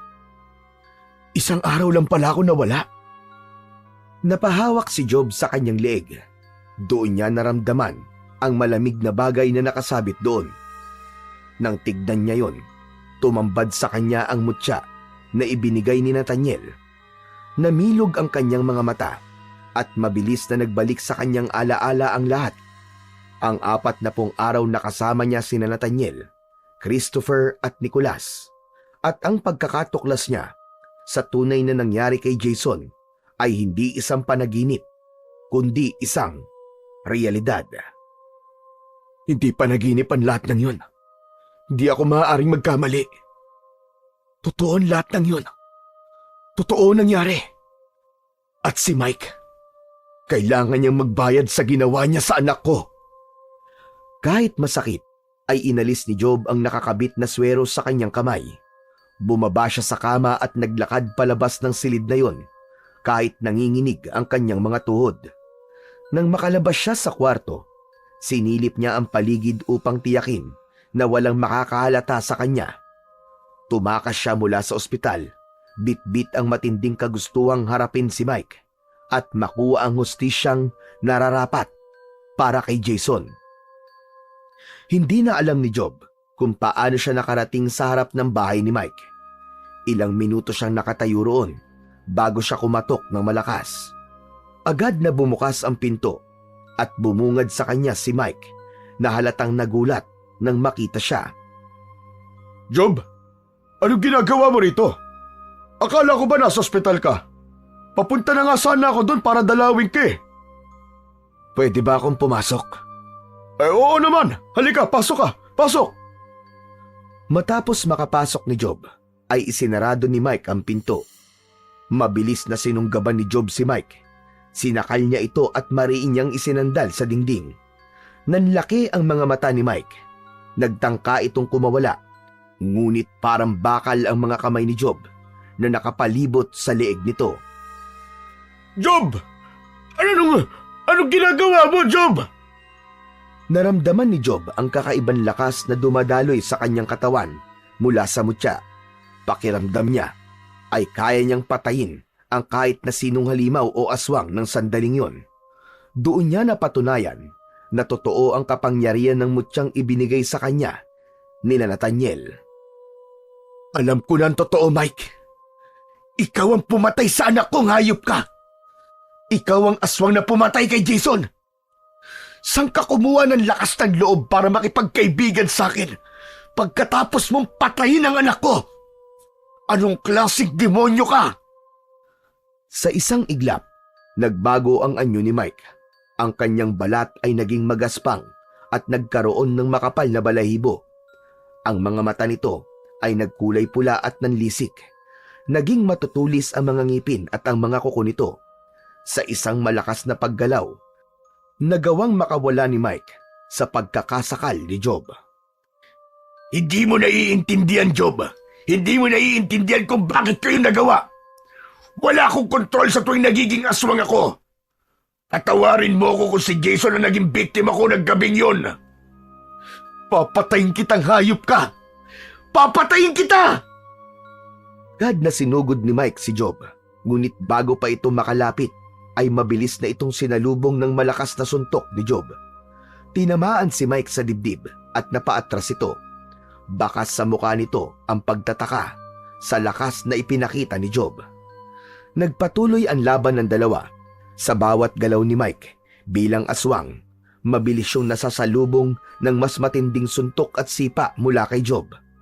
Hindi nakaporma si Mike. Ang bawat atake nito ay walang epekto kay Job, na waring naging immortal dahil sa mutya. Nang humandusay sa sahig si Mike, ay paulit-ulit itong sinuntok ni Job sa muka. Ang galit sa kanyang puso ay parang apoy na hindi kayang apulahin. Ngunit natigilan si Job nang makita niya si Jason sa kanyang harapan. Nakangiti ang kanyang anak, suot ang damit na huli niyang nakita sa bata bago ito namatay. Nanlaki ang mga mata ni Job. Hindi siya makapaniwala sa kanyang nakita. Marahang lumapit si Jason at hinaplos ang kanyang muka. Matapos yun, ay unti-unting nawala si Jason sa kanyang paningin. Bumalik sa kamalayan si Job. Umalis siya sa ibabaw ni Mike at napaupo siya sa sahig. Napahagulgul siya ng iyak dahil naalala niya ang mga sinabi ni Nathaniel, Christopher at Nicholas. Ang mga aral na natutunan niya sa tatlo ay biglang bumalik sa kanyang isipan. Kung ang kamatayan ko ang makakapagpagaan ng nararamdaman mo, Job, gawin mo na! Patayin mo na ako! Patayin mo na ako, Job! Hindi, Mike. Hindi mo ako kagaya. Hindi ko gagawin ang sinasabi mo. Kahit anong galit ko, kahit aswang ka, at kahit kinuha mo ang buhay ng anak ko, hindi kita papatayin. Naramdaman ni Job ang init ng mutya sa kanyang leeg. Naalala niya ang sinabi ni Nathaniel na ang mutya ay kayang gawin ang kahit na ano. Lumuhod si Job sa tabi ni Mike. Ang kaliwang kamay niya ay mahigpit na nakahawak sa mutya at ang kanang kamay niya ay dahan-dahan niyang inilagay sa dibdib ni Mike. Hiniling niya sa mutya na alisin nito ang pagiging aswang ni Mike at paghilumi nito ang pagkatao nito. Matapos yun, ay unti-unting bumalik sa pagiging tao si Mike. Nawala ang malahalimaw nitong anyo. Naramdaman ni Job na nagtagumpay siyang alisin ang pagiging aswang ni Mike sa tulong ng makapangyarihang mutya. Tumayo si Job at nagsimulang maglakad palabas ng bahay ni Mike. Ngunit napahinto siya nang marinig niyang nagsalita si Mike. Job, patawarin mo ko. Pinapatawad na kita, Mike. Kahit napakasakit ng ginawa mo. Ang hiling ko lang ay panagutan mo ang ginawa mo sa anak ko. Tuluyan nang lumabas si Job sa bahay na yon at saka siya huminga ng malalim. Napangiti siya nang makaramdam siya ng paggaan sa kanyang dibdib. Alam niyang napalaya niya na ang kanyang sarili mula sa galit at sakit dahil sa ginawa niyang pagpapatawad kay Mike. Nang sumunod na araw, ay agad na sumuko sa mga pulis si Mike at inamin nito ang kanyang brutal na pagpatay kay Jason. Bagamat hindi nito sinabi ang tungkol sa pagiging aswang nito, sapat na para kay Job ang pag-amin nito sa kasalanang nagawa. Si Mike mismo ang nagturo sa mga otoridad kung saan nito ibinaon ang katawan ni Jason. Nang mahukay nila ang mga kalansay ng bata, bumuhos ang emosyon ni na Job at Ruth. Matapos yun, ay binigyan nila ng maayos na libing ang bata. Isang araw, muling binalikan ni Job ang bahay ni Nathaniel upang magpasalamat. Ngunit laking gulat niya nang pagdating niya roon ay wala na roon ang bahay. Tanging bakanting lupa lamang ang sumalubong sa kanya. Lumipas pa ang maraming araw. Napagdesisyonan ni na Job at Ruth na magbakasyon sa isang kilalang resort sa Pansol, Laguna. Bagamat masakit pa rin sa kanila ang pagkawala ng kanilang anak, ay masaya sila kahit paano dahil nakamit na nila ang hustisya para sa kanilang anak. Habang nasa biyahe, ay napansin ni Job ang isang simbahan. Hindi na siya nagdalawang isip na huminto sa harapan nun. Nagtataka naman na napatingin si Ruth kay Job. Bakit tayo huminto, Job? May simbahan. Gusto ko muna magdasal. Maaga pa naman para sa check-in natin dun sa resort, di ba? Naluluwang napatingin si Ruth at kahit hindi ito nagsalita, ay ramdam ni Job ang galak ng kanyang asawa dahil sa wakas ay tuluyan na siyang nagbalik sa Panginoong Diyos. Bumaba na ang dalawa sa sasakyan at magkahawak kamay silang pumasok sa loob ng simbahan. Ang lamig ng hangin at ang katahimikan sa loob ay parang yakap ng isang ama na nagpakalma sa kanilang mga puso. Umupo sila sa unang hilera at sabay na lumuhod. Nagsimula ng mag-sign of the cross si Job. Sa ngalan ng Ama, ng Anak, ng Espiritu Santo. Amen. Biglang natigilan si Job sa mga salitang binanggit niya. Napatingin siya sa harapan ng altar kung saan naroon ang isang napakalaking larawan ng Holy Trinity. Sa gitna, nakaupo ang Diyos Ama. Sa kanan naman ay si Jesus na may hawak na krus at sa itaas ay ang puting kalapati na kumakatawan sa banal na espiritu. Bumaha ang luha ni Job nang may napagtanto siya. Bumalik sa kanyang isipan ang mga alaala ng 40 araw na kasama niya, sina Nathaniel, Christopher at Nicolas. Doon niya nalaman na ang 3 persona ng Diyos pala ang gumabay at nagbigay liwanag sa kanya panahon na nagpunta siya sa bahay sa gitna ng gubat. Pinunasan ni Job ang kanyang mga luha habang tahimik na nagpapasalamat. Sa tabi niya ay tahimik na nakapikit si Ruth habang nagdadasal at wala itong kamalay-malay sa pagluha ni Job. Matapos nilang magdasal ay lumabas sila ng simbahan na magaan ang pakiramdam. Makalipas ang ilang buwan, matapos ang lahat ng nangyari, ay unti-unti nang bumalik sa normal ang buhay ni na Job at Ruth. Sa kabila ng sakit na iniwan ng pagkawala ni Jason, natutunan nilang tanggapin yon bilang bahagi ng kanilang kwento. Si Job, na dating puno ng galit at paghihiganti, ay natutong magpatawad hindi lamang kay Mike, kundi pati na rin sa kanyang sarili. Naging mas malapit siya sa Diyos at araw-araw ay pinipili niyang mamuhay ng may kapayapaan sa kanyang puso. Ang mutya naman ay inilagay ni Job sa isang kahon at itinabi bilang paalala ng mga aral na natutunan niya, na ang pagmamahal, pananampalataya at kapatawaran ang tunay na nagbibigay laya sa isang tao. Sa wakas, natagpuan na ni Job ang kapayapaan na matagal niya nang hinahanap. Yun ay sa pamamagitan ng pagbabalik loob niya sa Panginoong Diyos na lubos na makapangyarihan sa lahat. Hinihingal, pawis